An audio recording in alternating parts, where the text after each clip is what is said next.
All right, we're going to take a look at Runecairn Wardensaga by Odin's Beard RPG. This is a Norse fantasy role-playing game inspired by Cairn, Knave, and Into the Odd. We're going to slay fearsome creatures, delve into crumbling ruins, and navigate an untamed wilderness. This book contains everything we need to run a Runecairn game with one warden and one or more adventurers. However, it also contains the advanced rules, which has an oracle for solo play that we will be using, 2 new starting classes, Berserker and Pyre, a delve generator, allies and invasions, and an introductory dungeon crawl, which I don't think we'll use, but we may look at. And we're just going to get right into it without a lot of explanation here. I think I showed this. I bought this as part of the ton of stuff I bought from Exalted Funeral. I believe I showed it in an earlier video of the things that I bought. I want to be sure to show you all the credits here. And we're just going to really get going here into the game here. As mentioned, it's a Norse fantasy tabletop RPG. And its design philosophy is that it's classless, fiction first, so it's going to be narrative based. Player choice, we should understand the reasons for what we're doing.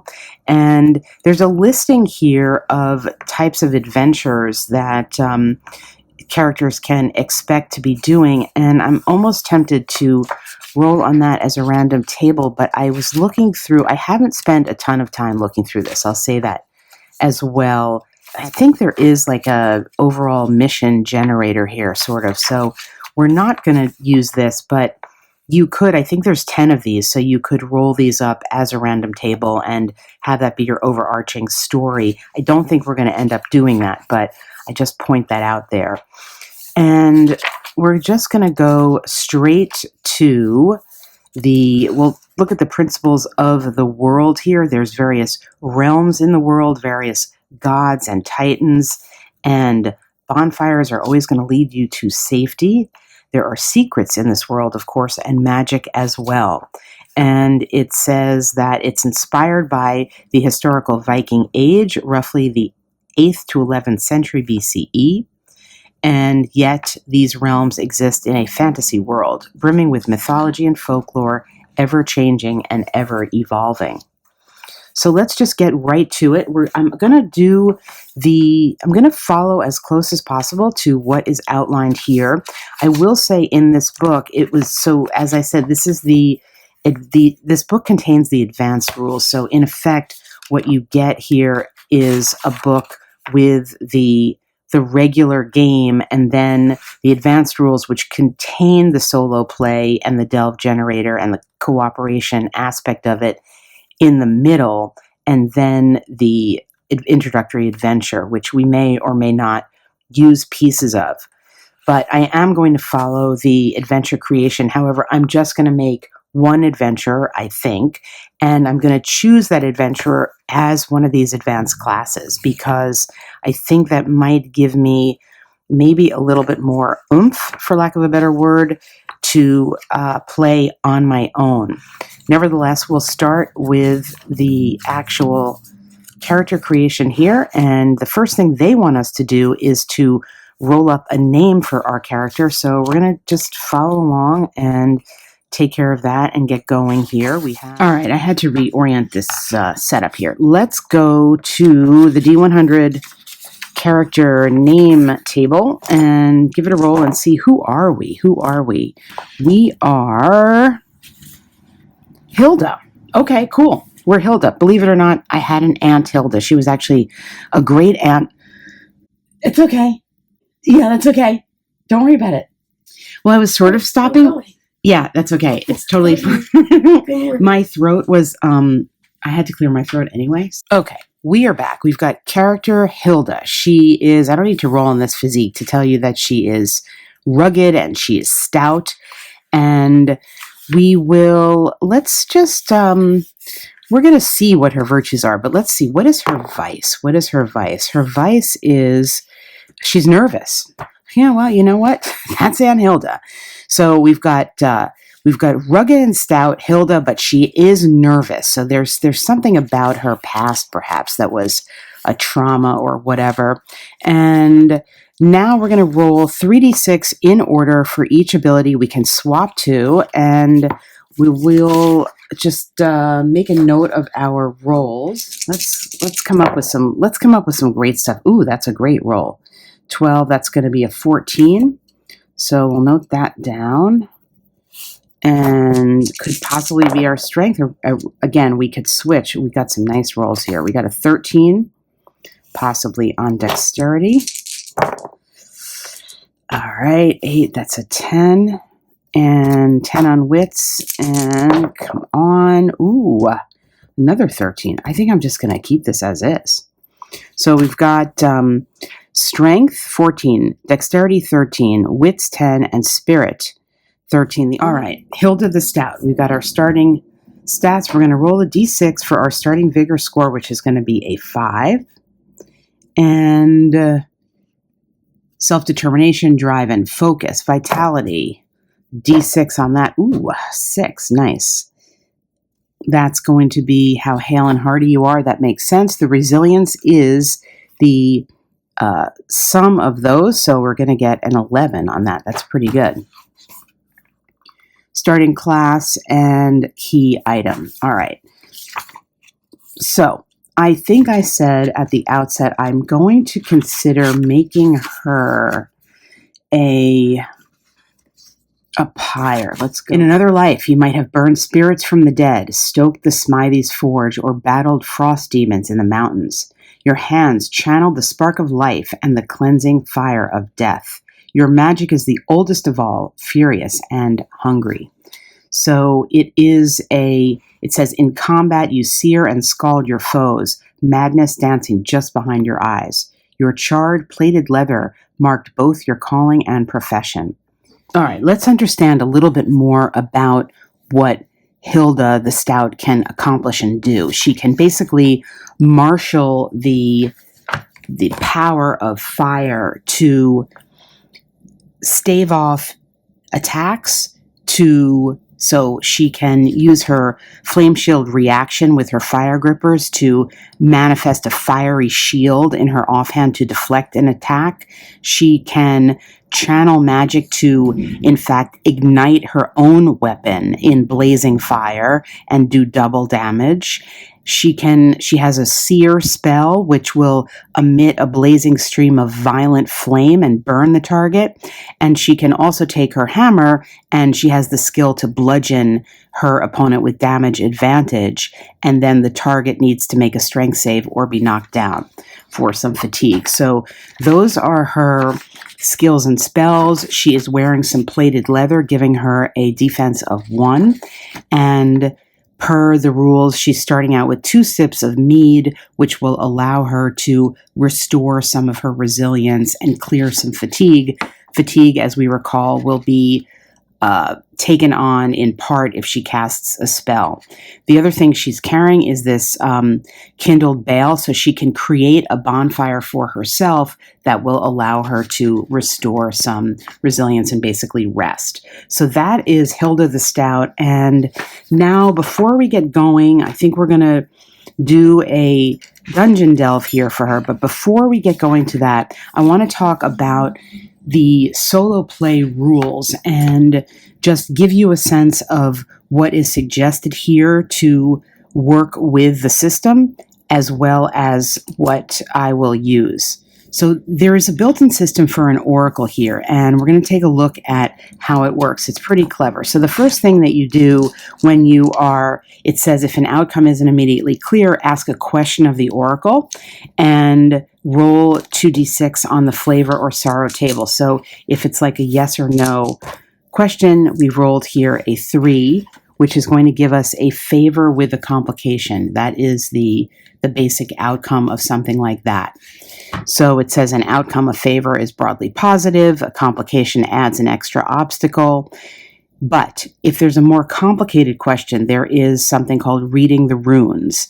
And what you can do is we are going to concentrate which we're going to roll for focus, we're going to roll for emotion, and we're going to roll for a rune. And then we're going to combine that phrase that we get to answer our question, for example. So it's hard to give a particular example with, a meaning without a story, but I'll show you how this works. So essentially what we're gathering is we're gathering a D8, D10, and a D20, and we're giving them a roll, and we're reading what we got to create this phrase, which will be what we use to interpret the answer. So in this particular case, we rolled ponder, crestfallen, and need. So ponder, crestfallen, need would be the focus, emotion, and rune to interpret to give the narrative answer to whatever question we had. That is what comes with the book. It's also suggested that you could use a set of tarot cards to be your oracle, and I may actually do this as we get going. I haven't done this in too many videos before, but I have a deck of tarot cards that I think thematically fit nicely with this setting, so I may do that. And I may also bring in some of the oracles and tables here, connection and disconnection tables I have here in the solo GM guide. I think I'm going to stick to this book, the GM guide, and possibly some tarot cards for the oracle material, just to kind of keep it as simple as possible. So with all that said, I think now we are going to get going with Hilda the Stout into the delve here. So the delve generator here is walking us through a procedure to generate a dungeon type and to interact with monsters that are in it. So let's just start out by seeing where are we. We rolled a 1, so we're in a cairn, and it is so the type of dungeon is a cairn. The size is going to be a D10, so we'll see how big this is. 6. So it's going to have 6 locations, and so let's roll a D6. Let's find our objective. Our objective in this cairn is to defend our father's remains from a vengeful rival. I like that. So Hilda the Stout, I'm seeing her. She's the eldest of the family, and she's going to defend her father's remains from some rival here in this cairn area that has, I think we said, 6 different locations within it. And so the next thing it's telling us to do, there's this delve start. So we did the locations, we did the objectives. We're going to roll D12 on the encounters, and I'm going to get my D12. Here we go. So for the D12 encounters, we rolled a 3, and we're going to go to, and right away there's going to be some conflict here. So then we're going to go to, I believe we go to the cairn encounters under conflict, and we roll a D6 to see what that is. And it says 2 Draugr locked in combat with each other. The dead warrior is a Draugr. Its lips peel back in a smile when it sees the adventurer. And these are its stats. It's a death blue corpse driven by hatred for the living. Its eyes burn with a red malice. It emits a reeking stench that marks their presence. I don't really want to encounter these right away. There's 2 of them. There would be no point. Thematically, it doesn't make any sense for us to try to engage in combat with them. So I think what I'm going to do here is go to this tarot deck here and just get some inspiration for what's going on, where the scene is opening up and we see Hilda standing there, and what is the meaning of this? Now this is upside down. I'm not sure I'm going to do the reverse thing, but we've got the Queen of Pentacles here. Queen of the Thrones of Earth. Even though this is Pentacles, which is associated with the earth as opposed to a Wands card, which would be associated with fire, I think this card has to do with Hilda herself. We know she's the oldest in the family, and we said that we are defending our father's remains from a vengeful rival. And this is, again, the cairn area, the area that is devoted to honoring her father, and that is what she is meant to do. And I think this card is just reinforcing that she's the queen, and it represents the forcefulness and the steadfastness in the face of the challenge. And we can see that she's wearing a helmet here. And I think that signifies that, she's ready for battle. And her scepter here is that she's holding. It's surrounded by a hexagram, and it is signaling, I think, that she'll also use magic. As we know, she has magic and force. The goat's head here, I think, symbolizes the fact that she's going to have to basically triumph over the wild in order to achieve her goals, maybe tame something. And yet there's the framing of all of this is kind of a nice, calm, again, she represents Earth, so it's like a calm, natural state with, again, this symbol, this mirroring symbol here in a calm way. So I think once she achieves this goal, there's going to be good things for her.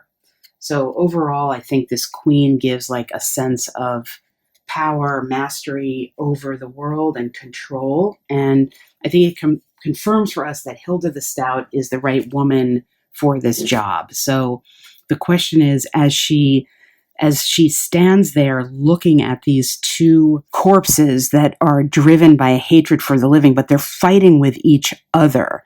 So I think, as I said, I think this is something to do with what she is contemplating, her kind of contemplation before setting out on this quest to defend her father. And she is trying to bring calm to the area, maybe help him rest in peace. Maybe that's the goal. And I think that what she sees there is what we're seeing here with this encounter is really more something in her mind that is helping her focus. But let's roll. We have this focus table here, so let's roll.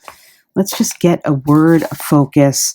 Ponder. Yeah. So she is thinking about the implications of what she set out to do, and she's thinking about it with a wondrous emotion that she has been called upon to be the one to defend her father's honor.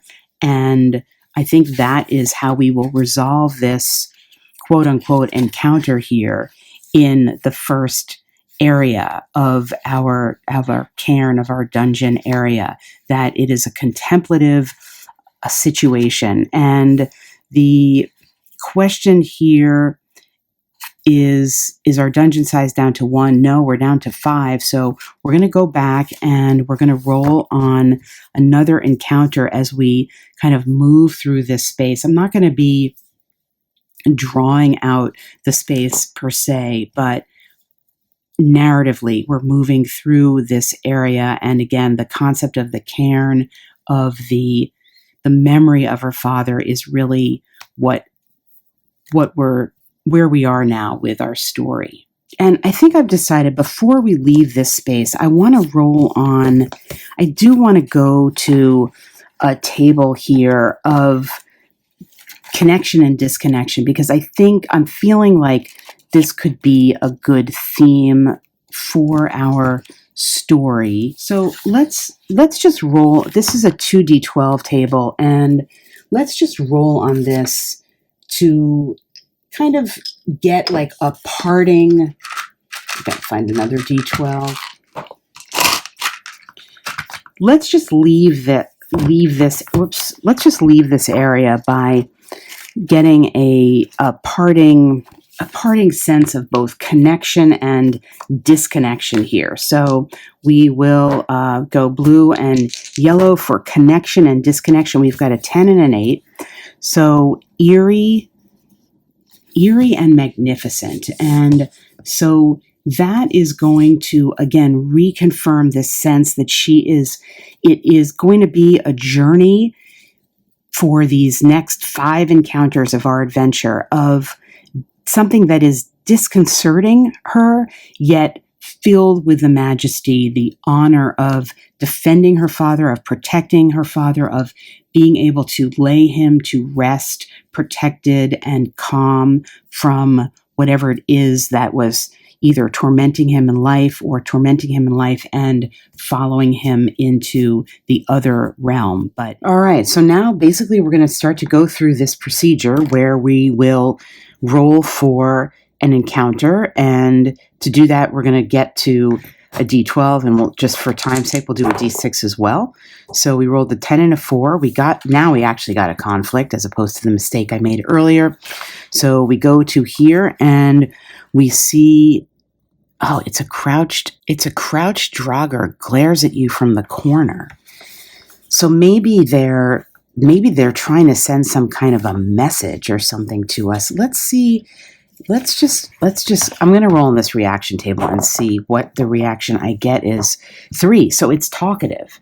It is talkative. So we are maybe moving from the concept of this a meditative state almost in our mind as to what we should be doing to we are encountering this, I don't even know if I'm pronouncing this correctly, this corpse here who is going to be it's a dead warrior, and it's going to be talkative with us. It speaks with a cold, guttural voice full of hatred and bile. But perhaps it has something to tell us about where we're going, what we're doing.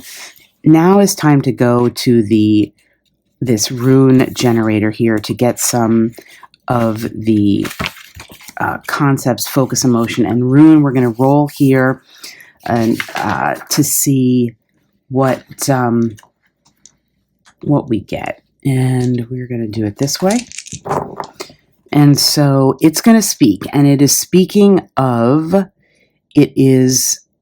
of something about a protection. Well, that might be us, and the emotion is hopeful, and I move that, so it's a 5, a god. Protection, hopeful, god. Well, if we take this, as I will, that this corpse maybe this is like the ghost of our own father, that he is, I don't know where the God part, maybe that translates to authority, that he is coming to us to confirm again that the idea that we are trying to protect him from the evils of the torture that his soul is in right now is accurate, and that maybe the vengeful rival is a god. I don't know, but that's what I'm taking from here. So we're gonna move on and roll up another encounter, but I'm gonna mark that off as a again, this is dungeon size, that I will mark that off as an encounter, and I think we are maybe getting closer to the thing that we need to do, or the action that we need to take in order to complete this concept of protection for him. So we'll roll up for another encounter, and we rolled treasure, and under that we rolled 2, a skeleton key sitting atop broken bones. So we have picked up a skeleton key, and we're going to add this to we have an inventory slot for it. So we're going to add that skeleton key in here. I don't know really what that means, but we're journeying in the lands, and we've now found something. Maybe what we found is going to be helpful to us in this next obstacle that we are coming upon, and it is a flooded passage that's going to slow our movement. So we're not even really sure of our destination here, but now we have a flooded passage. So I think to get by this, we're probably going to have to do a dexterity save. So that's going to be a d20 where you need to roll a 13 or less to get by it, and we do. So we successfully pass through this and continue along our way. And what is next? Next is going to be, it's another treasure, and here it is. Oh, it's a kindled bale prepared in the corner. Well, we already have one of those, but we can we can add that to our slot to allow us to create, we're taking up some slots here, but to create a fire, and perhaps it could also just signify this rejuvenation that we are coming to. And the final area here is a mystery, and the mystery is the sound of manic laughter from behind you. Well, what this tells me is we could roll on a reaction table to see, but what this tells me is that that last corpse we saw perhaps was tricking us, and indeed not giving us the beneficial confirmation that we thought, and instead we are now basically trapped, and we turn around and we see this corpse coming toward us and realize that maybe what it is the other side of our father, the side that was in and of itself controlling and bad, and trying to prevent us from doing things, trying to inhibit our growth into ourself as the queen. And we obviously have no choice but to dispense with it. So at this point, we are going to muster our inner strength and use all of our fiery self to destroy this dead warrior, our father, who is coming at us. And that will be, if we successfully do that, we will defend the good part of our father from his own inner turmoil and allow him to rest in peace. So we will be having some combat here. And so we turn around, and because we have been surprised, we need to, in order to act first, we have to make a dexterity save to successfully act first in this instance. As a reminder, our dexterity is a 13, so we will be able to do that, and we fail. So we turn around and we see this is a turn of events we didn't expect, and we see this kind of rotted warrior corpse that is reminding us of our father in some kind of twisted way, lurching toward us, and we are unable to get our hammer ready, so it's holding this spear at us, and we're going to take some damage from that spear as it charges for us. Well, it only rolled a 1, so we have 1 defense, so we were able to avoid that damage. And now what we're going to we have the flame ruin in our hand, and we have the seer spell that we're going to cast for 8 points of damage and 1 fatigue. We have some slots to take it, so this searing spell is cast for a value of 3, but it has 1 point of damage. So we were just able to get off 2 points of damage to this, and it's coming back at us with its sphere, and it rolls a 6, and that is we're definitely going to take some damage here. Down to our resilience is going to go down to 5 on that. And we had taken up a spot with that spell, so we're approaching it, and at this point we're going to take our hammer and we're going to attempt to bludgeon it with rolling for advantage, and it's going to need to make a strength save or be knocked out. So we're going to roll with advantage here, and that's going to be 2d6 with advantage. So we rolled a 6 on that.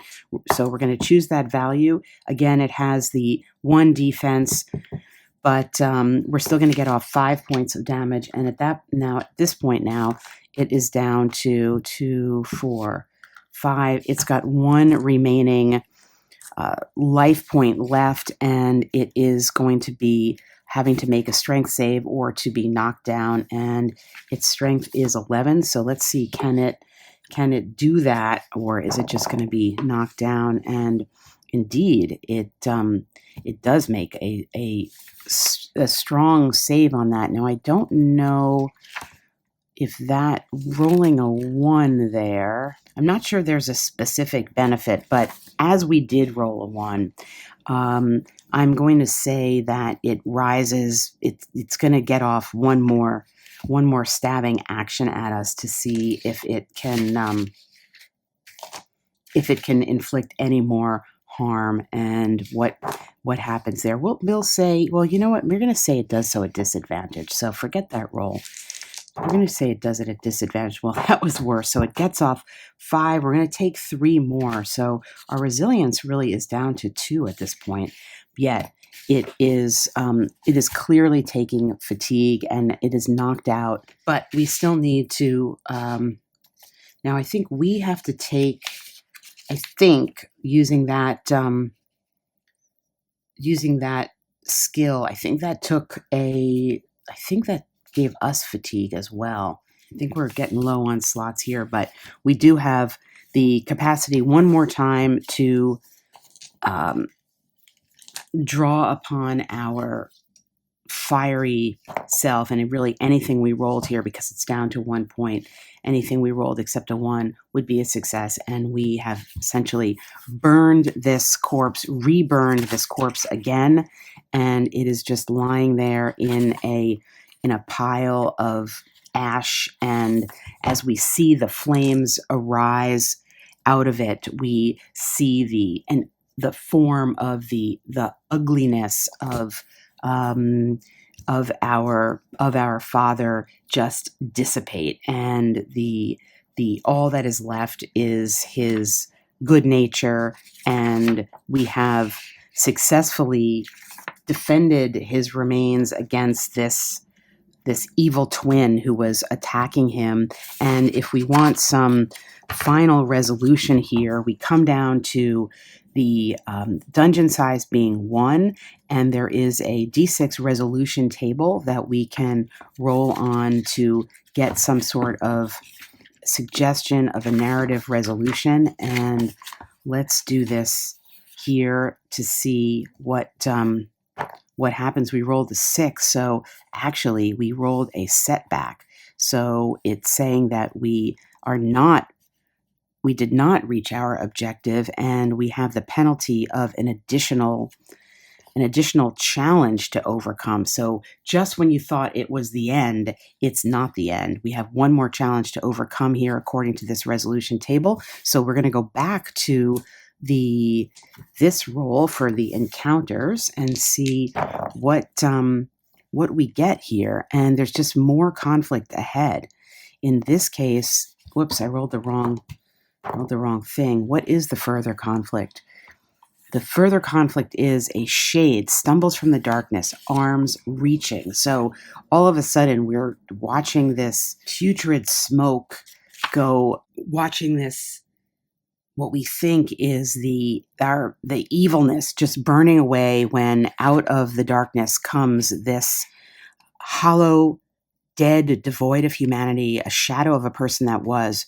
It's drawn to the living and it gathers in hordes. Maybe this is like just the last gasp of the evilness that we're trying to burn away. And we don't even need to roll for a reaction because it is definitely not friendly. We do, however, need to roll to see whether we are surprised or not. And that's a dexterity save again. So as a reminder, we're 13, and indeed we're not. We are ready this time. Of the flame and with the flame, and this shade is coming to us across this space, coming in, and we're going to take our last point of fatigue to ignite our hammer to try to do double damage and to bypass its, let's see, does it have any defense? No, it doesn't even have any defense. To bypass it, it only has 6 resistance and 3 resistance, and hopefully we will be able to, just in a mustering our energy because we're almost completely fatigued, channel the magic to ignite our hammer weapon and to deal damage with one fell blow that will dispense with it. So we get to roll 2d6 with that is ignited, and indeed, definitively, we have just like smashed this thing into the dirt and hope that that is now the end of this banishment of the evil so that our good father can rest in peace and not be tormented by whatever evil tried to follow him into the other world. And to see if this is the case, we need to roll again on the resolution table. And we roll a 2, and it does mean that we reached our objective. So the delve has ended. Runecairn, what can I say about this as an overview? This is it's a great little system, and I think it's a great introduction to doing solo RPG that is somewhat mapped out for you, but is not by any means a choose your own adventure, because you are introduced to the concept of an oracle that needs to be interpreted with the focus, emotion, and rune table here. You are given a basic outcome table too, where it's a plus or a minus with a complication. I think I used this once, but could have possibly even used it more. And you're also given a framework at the outset of something that is going to last a certain amount of time. And I think this is very key because, as I talk about in the Solo Game Master's Guide and across the channel too, that putting a kind of board game-ish framework around a session can be very useful. You know when it's going to, quote, end. And using this delve sequence of play, as it were, or procedure, that if it's going to go a little bit further, it's based on something that you are told by this procedural thing that you're rolling on, as happened here. So it removes some of the ambiguity of like, when am I done, basically. So putting that kind of framework on it is a little more contained than completely open-ended, yet within the story that you're developing, it is fairly open-ended because there's a lot that you can interpret. The other part of it that is, I think, allowing for a lot of replay value, as it were, is that we did a story that was based in Cairn encounters. So we were limited to this table, and we rolled up a couple of repeats in terms of the type of encounter it was. Going back, creating a totally new character, going to a totally different area, whether it's an outpost, a ruins, a village, a cave, or a stronghold, is going to give you completely different results and allow you to develop a completely different kind of story. Ditto, obviously, making use of a different type of adventure.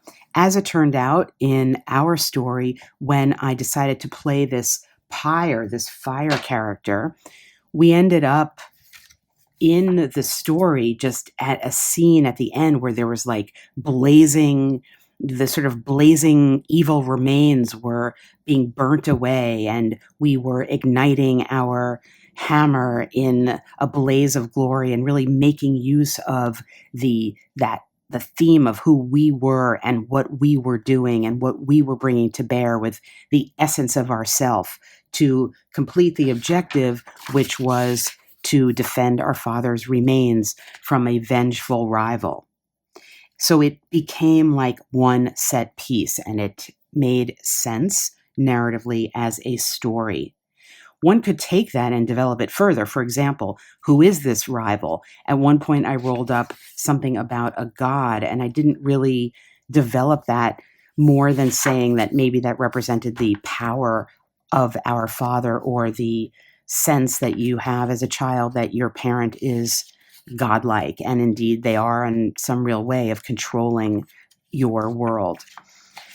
One thing I wanted to say about the magic, and I'm not sure, I either missed it in the rules or it wasn't specifically spelled out, but there are a list of spells here for the different magical classes. So there's the seer spell list, there's the scald spells, and then there are the flame rune spells, which we had the seer one.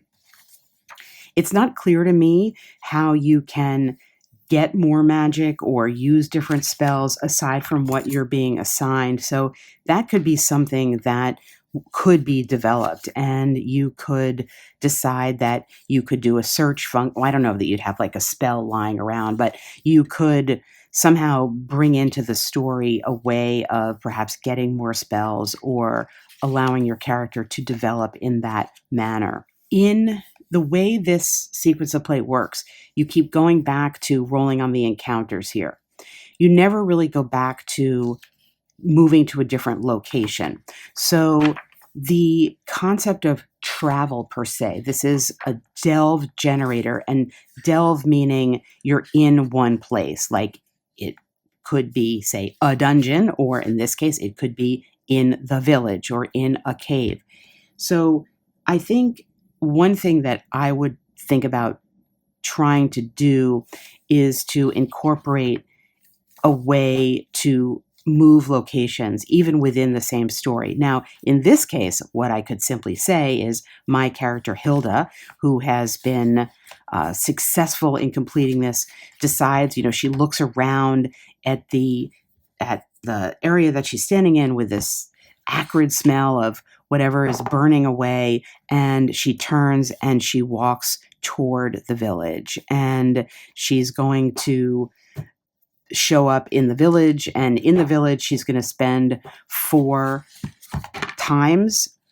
encounters in the village, and let's just see what might happen to her in the village if she did that. So she turns away from this burning horror and is feeling both triumphant and a little sorrowful, and definitely very tired because she's now completely fatigued and does need to rest. And as she turns toward the village, there is an obstacle, and the obstacle, whoops, I rolled the wrong dice there. The obstacle that she sees is, well, it's a wandering sheep blocking the way and slowing her movement. So maybe she decides that's a sign she needs to set up camp and rest and regain some of her fatigue using these appropriate rules for that, and then move on and have some encounters in the village. So you could certainly decide to do that, but with the way this is set up, for your entire encounter, you're staying in one, or your entire session, you're staying in one place. So that's a look inside Runecairn Wardensaga. Really enjoyable, highly recommend it, especially for having the potential for a relatively short session that is both self-contained but also has built-in ways for you to exercise your imagination, get comfortable with using quote-unquote ambiguous kinds of interpretive oracles, and can really all be done with the one book. I brought in a deck of tarot cards because I thought they would be fun to use, and I hadn't really done that before. And I also brought in one table from the Solo GM guide that had to do with connection and disconnection, because I felt like that was a theme in my story, that especially the connection and disconnection we feel with somebody when they pass away, that we are obviously disconnected from them, but yet they become a part of our life, and we think about them in a way perhaps that feels also very connected because they're never really totally gone from us. So I brought that in from here, but it really wasn't necessary. That Runecairn is a piece in and of itself and provides everything you need for a great solo session.